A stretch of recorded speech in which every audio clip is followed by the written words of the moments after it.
Assalamualaikum warahmatullahi wabarakatuh. Bismillahirrahmanirrahim. Alhamdulillahilladzi qala fi kitabil aziz. A'udzu billahi minasyaitonir rajim. Bismillahirrahmanirrahim. Qad aflahal mu'minuna alladzina hum fi sholatihim khashi'un. Asyhadu an la ilaha illallah wahdahu la syarika lah wa asyhadu anna sayyidina Muhammadan abduhu wa rasuluhu sallallahu alaihi wasallam. Saudara-saudaraku rahimakumullah, alhamdulillah kita bisa bertemu kembali dan senantiasa dalam nuansa wa tawasau bil haqqi wa tawasau bis sabr. Senantiasa amar ma'ruf nahi munkar, karena ini diperintahkan oleh Allah Subhanahu wa taala. Saudara-saudaraku rahimakumullah, kali ini saya ingin menyinggung tentang apa yang ada dalam rukun Islam, yaitu salah satu adalah sholat. Rukun Islam adalah syahadat, sholat, zakat, puasa, haji. Kali ini saya akan berjelas tentang sholat yang sebenarnya sudah pernah saya sampaikan, namun kali ini dalam versi lain. Saudara-saudara rahimakumullah, kita sebagai umat Islam sudah barang tentu dalam rangka untuk memenuhi rukun Islam, dalam rangka untuk kita sebagai konsekuensinya sebagai umat Islam harus menjalankan rukun Islam yang 5.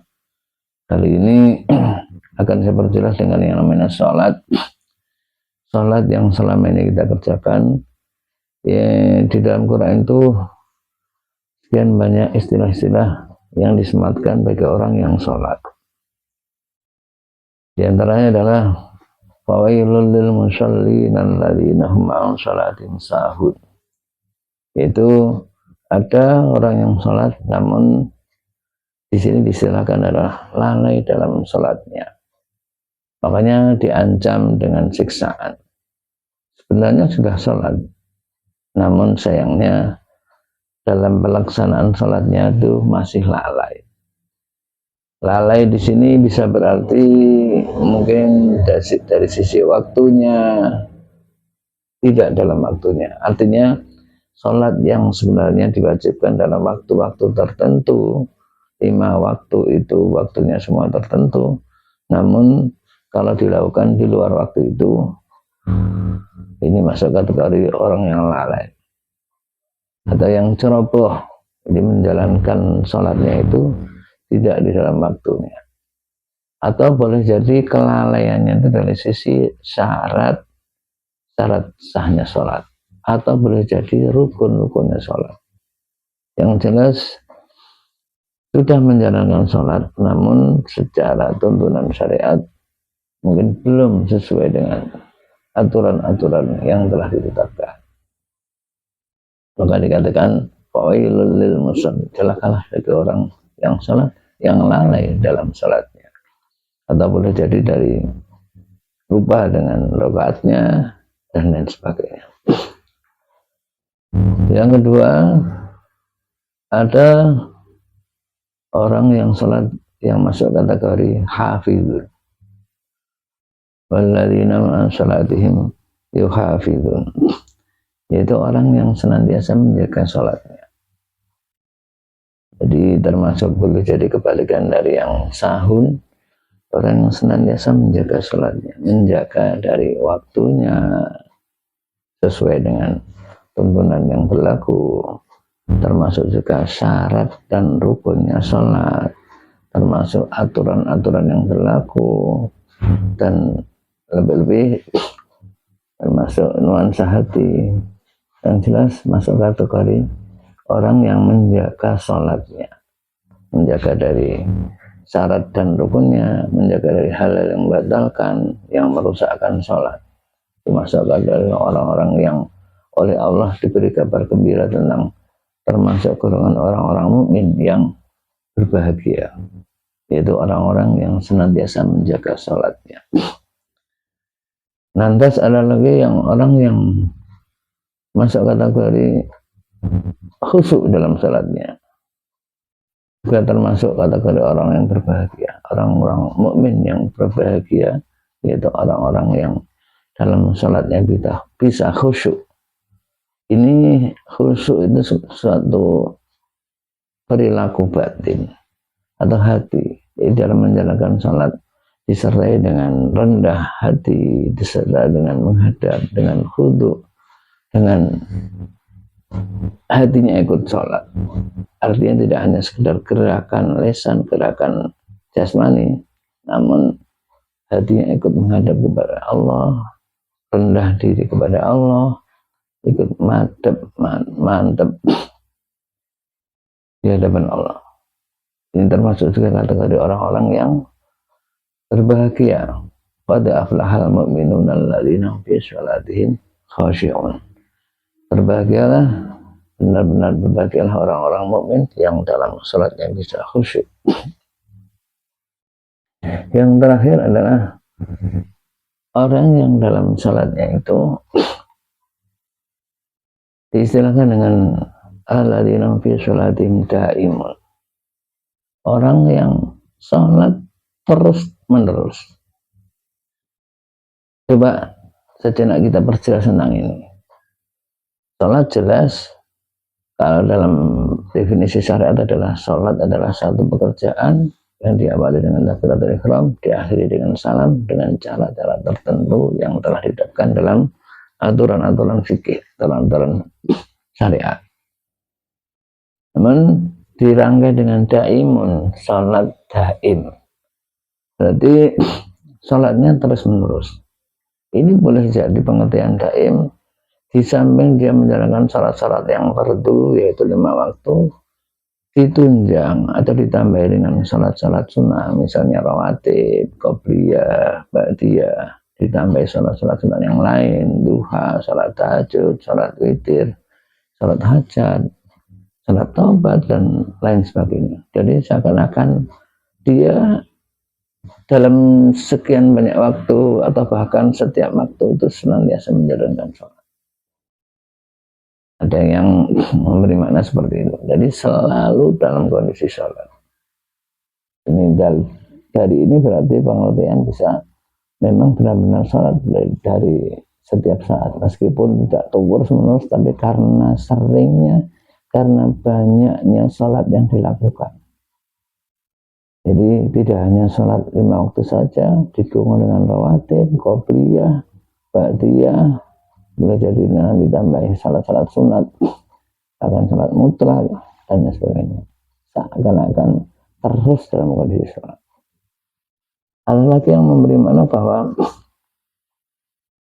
dengan salat-salat yang sudah dilakukan, mungkin sudah sesuainya syariat, sudah sesuainya syarat rukunnya sholat, akhirnya salat itu mampu mempengaruhi dalam diri seseorang itu, orang Islam itu, yaitu mampu mencegah dari jahat yang mungkar. Artinya salat yang sudah punya prestasi, mampu membekasi sikap dan sifat atau perangai orangnya itu, akhirnya diekspresikan dalam kehidupan sehari-hari, itu bisa juga bermakna salat daim. Artinya salat yang sudah bisa membekasi sampai dia berpengaruh dalam kehidupan sehari-hari, itu masuk kategori juga sholat daim. Atau kita juga kenal dengan istilah aqimis sholat al-likri, kerjakanlah sholat dengan karena mengingat aku Allah. Jadi berkat efek dari sholat itu yang pada awalnya dengan sholat akhirnya jadi ingat kepada Allah, dan ingat itu terbawa terus sampai di luar sholat. Terus dalam segala aktivitas, gerak, langkah, nuansa hati, pola pikir, gaya hidup, itu senantiasa dibarengi dengan ingat kepada Allah. Itu juga bisa bermakna sholat daim. Artinya ini dalam kondisi seorang yang dengan prestasi sholatnya yang boleh jadi syarat rukunnya sudah terpenuhi, aturannya terpenuhi, tata cara yang terpenuhi, ya, menjauhi dari hal yang membatalkan, dari secara zahir dan batin, khusyuk, disertai dengan ikhlas dan sebagainya. Akhirnya sampai membekasi dalam kehidupan sehari-hari, dan itu berlangsung terus. Inilah prestasi orang yang salat daim. Yang jelas sekian banyak pengertian itu ya silahkan saja.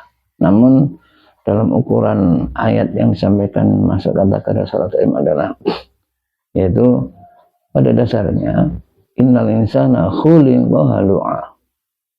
Ketahuilah bahwa sesungguhnya pada dasarnya manusia itu senangnya berkeluh kesah. Keluh kesahnya idza massahu syarru jazua. Jadi saat menemui musibah, di saat menemui malapetaka, sesuatu yang menyusahkan, dia itu sambat atau mengeluh.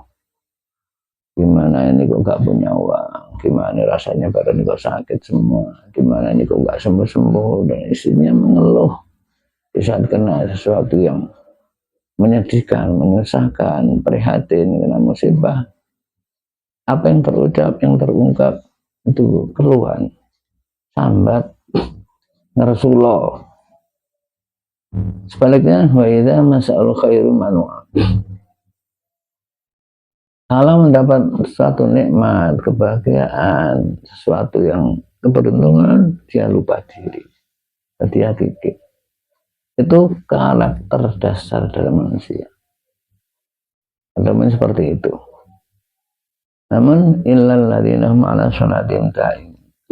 Kecuali adalah orang-orang yang dalam salatnya itu daim. Bagaimana yang saya sampaikan tadi, bahwa orang-orang yang sudah pada peringkat sholatnya daim atau bisa menjalankan sholat daim atau dalam efek dari salat itu sudah sampai daim, sudah sampai zikir terus kepada Allah, sudah berpengaruh dia menjauhi derajat dan mungkar setiap saat, setiap hari, maka dia terlepas dari keluhan itu. Sudah tidak dalam taraf kalau kena musibah dia mengeluh, tidak ada keluhan. Kenapa kok bisa seperti itu? Boleh jadi dari efek sholat itu. Boleh jadi karena sudah penjiwaannya bahwa kenapa harus mengeluh? Toh musibah itu yang menghendaki dari Allah. Dan kita diperintahkan untuk sabar, diperintahkan untuk ridho dengan apa yang dikehendaki Allah. Sebaliknya kalau mendapat nikmat itu juga semua berasal dari Allah. Kita diperintahkan untuk bersyukur, kita diperintahkan untuk menjauhi dari sifat bangga, sifat kita ujub dan sebagainya. Jadi kalau kena musibah kita tidak mengeluh, kita mendapat nikmat juga tidak terlalu bangga, akhirnya lupa diri.